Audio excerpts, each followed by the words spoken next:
yesterday, a man came to see me, a man I had not seen before, a stranger. He was a worldly man, and he said, I don't think I'm having a nervous breakdown, but I can't stop crying. I cry at everything. I cry at a bush turkey trying to cross the road in front of the traffic. I cry when I think of a memory of a lost love, and it requires an enormous amount of effort to stop crying. And then, after a little while of talking, he related that when he was a young boy, riding on his surfboard, there was a moment when two dolphins rose up out of the water. And he's never forgotten that moment. Never ever forgotten that moment. Isn't it wonderful? He's 60 years old and he can't stop crying. Isn't it wonderful? And it reminded me of an allegory. An allegory about a young boy called Aaron. And he was the son of slaves who had escaped from bondage, but they found themselves just wandering in an endless desert, just making a subsistence, not knowing where they were going, but longing to reach the great city of Jerusalem. Now, because they were slaves, there was not a great deal of knowledge about the ancient traditions or the book teachings or any of those things, but you know the way of these things. They clung to the rituals of life, those things that the father remembered from childhood, that he'd been taught, the holy days, the simple prayers that were given. So he stuck to this religiously. So the young boy Aaron got to learn these rituals and know these prayers. And no matter where they were, they followed as best they could, making the accoutrements of what it was that was necessary, the cup for the water, the offerings, whatever it was, they attempted to bring together. So Aaron was steeped in this knowledge. And very often his mother would talk to him about a bird of paradise that they longed to see. Then one night, when Aaron was sleeping, he had a dream. He dreamt that the sky got dark, and his parents said to him, quickly, put your blanket over you because there's a huge sandstorm coming. And it seemed that the sandstorm lasted for an interminable amount of time. But when the sound of the swirling eventually finished, and they lifted the blankets away, everything had been taken. Their water bowls had blown away, their meager supply of foods, their footprints in the sand which had shown them from where they'd come and allowing them to know where they had to go, were obliterated. There was nothing. Then Aaron looked up and he saw a speck in the sky. And that speck grew clearer and clearer. He saw that it was a bird that held something in its beak. And as it swooped down, it dropped what it was carrying and landed at Aaron's feet. And just then, he woke up. And there was a stone. And when he looked at it, the stone glowed. he quickly went to his parents and told them. They were excited. At last, the bird of paradise. But from then on, an amazing thing happened. Whenever they were going in the right direction, the stone glowed. And when they were going in the wrong direction, it became dark. Now, they were able to find their way with the stone and were taken to oases where they had dates on the trees and water to drink. But this went on for some years, and by this time Aaron had grown to not adulthood, pre-adulthood. He was still a very young man, when suddenly one day they found themselves in a city. And in the city, everyone, it seemed that the whole population was in the streets.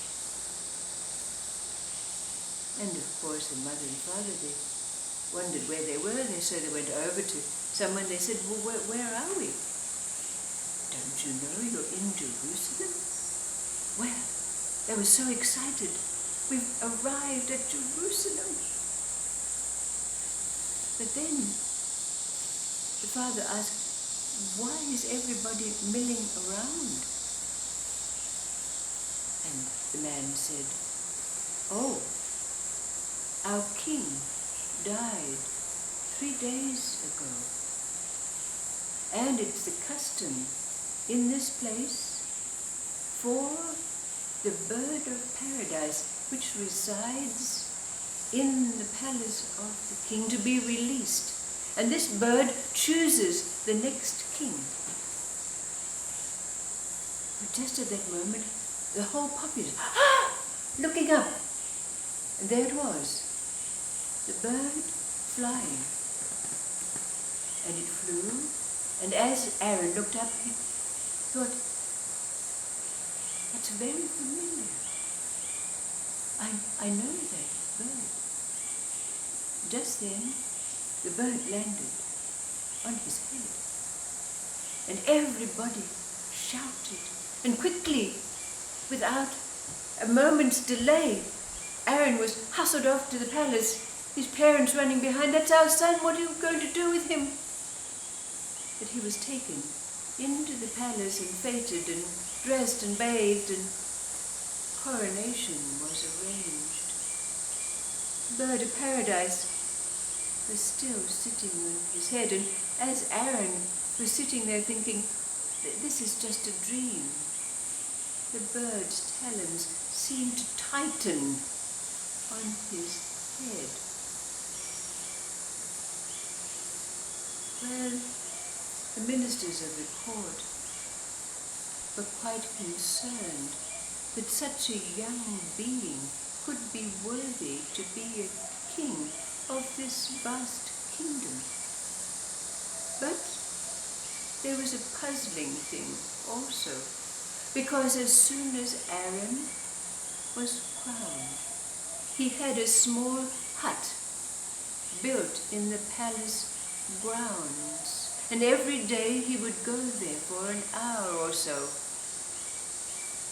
But one day one of the ministers couldn't contain himself anymore, and he said to Aaron, what is that hut and what do you do?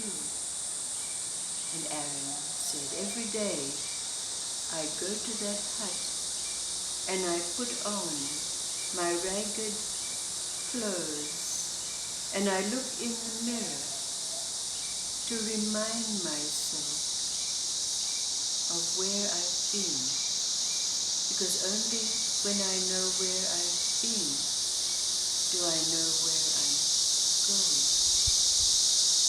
The minister was totally reassured that the right king had been chosen. And of course it was so, because Aaron's stone, whenever there was a decision of state to be made, when he made the right decision or answer, The stone glowed. And when a wrong decision was about to be made, the stone went dark. So he grew to be the wisest king, as wise as a King David and a King Solomon.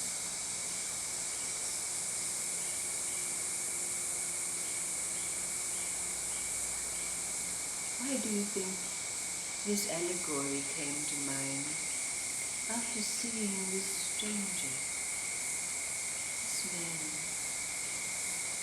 What does this allegory mean for us? We know.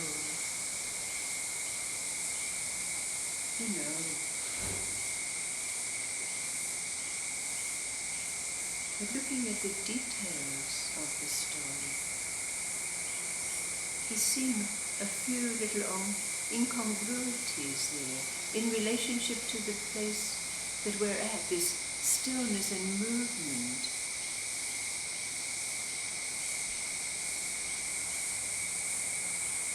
How does it fit for you?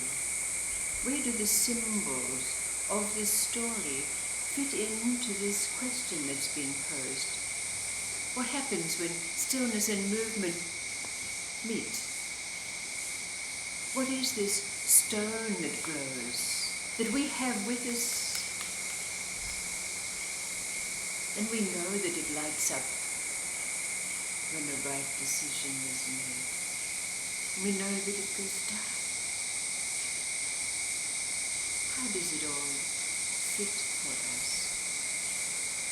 No, another thing that this man said was he's reading Deepak Chopra and Eckhart Tolle, and he's trying to be mindful, and he was driving in his car to visit with me, and someone came out suddenly and he got angry and he was beating on himself because he got peeved, and he shouldn't, because Deepak Chopra and Eckhart Tolle said he shouldn't get angry. Is that so?